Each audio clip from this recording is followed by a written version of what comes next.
Hello दोस्तों, सुनो कहानी चैनल में आपका स्वागत है। आज की हमारी कहानी है हिम्मत करने वालों की कभी हार नहीं होती। एक बार की बात है, एक बड़ी सी पानी की नाव जिसमें लोग सफ़र कर रहे होते हैं, वो पानी में डूब जाती है। सारे लोग भी पानी में डूब जाते हैं, लेकिन उनमें से एक किसी तरह से बच जाता है। वो अपनी जान बचाते बचाते किसी तरह एक खाली टापू पर पहुंच जाता है। टापू बिल्कुल ही सुनसान होता है, वहां पर और कोई भी नहीं होता। वो इंसान भगवान को कोसने लगता है कि उसने उसके साथ ऐसा क्यों किया। फिर वो उस टापू के किनारे काफ़ी दिनों तक बैठा रहता है, इस आस में कि शायद उसे कोई बचाने के लिए आ जाए। लेकिन 2-3 दिन बीत जाने पर भी उसे बचाने के लिए कोई नहीं आता। वो अपने बचने की उम्मीद पूरी तरह से खो देता है। फिर वो जंगल में जाता है और कुछ लकड़ियाँ इकट्ठी करता है, जिसे वो अपने लिए एक छोटा सा घर बनाता है जिसमें कि वो रह सके। वो आदमी पेड़ों से फलों को तोड़कर और मछलियों को पकड़कर अपना पेट भरता है। ऐसा काफ़ी दिनों तक चलता रहा। उस आदमी को अब अपने बचने का कोई रास्ता नहीं दिख रहा था।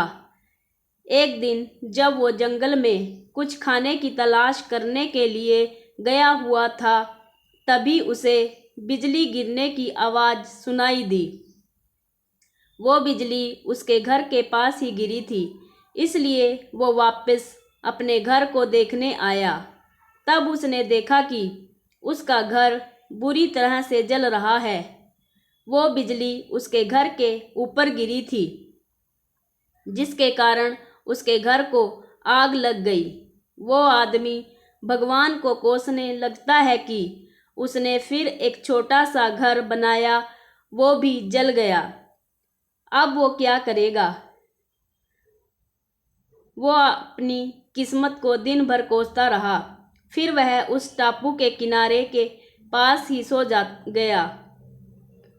अचानक उसे एक नाव की आवाज़ सुनाई दी, जिससे उसकी आंखें खुल गई। उसने उठकर देखा कि एक नाव उसकी ओर ही आ रही थी। वो ज़ोर ज़ोर से उस नाव को मदद के लिए पुकारने लगा। उस नाव पर सवार लोगों ने उसकी आवाज़ सुन ली और उसे बचा लिया। उस आदमी ने उन लोगों से पूछा कि आपको कैसे पता लगा कि मैं यहाँ पर हूँ।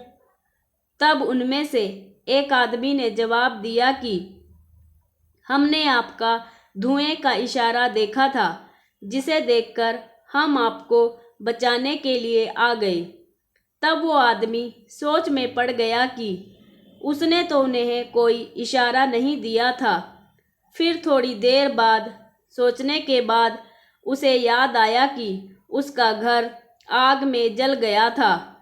शायद उसी के धुएं को देखकर ये मुझे बचाने के लिए आ गए। ये सब जानकर वो बहुत खुश हुआ तथा उसने भगवान का शुक्रिया किया।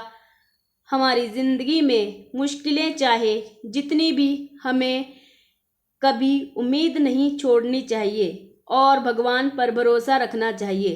वीडियो अच्छी लगे तो वीडियो को लाइक कर दीजिए, शेयर कर दीजिए। अगर आपने अभी तक मेरा चैनल सब्सक्राइब नहीं किया है तो चैनल को सब्सक्राइब करना ना भूलें। धन्यवाद।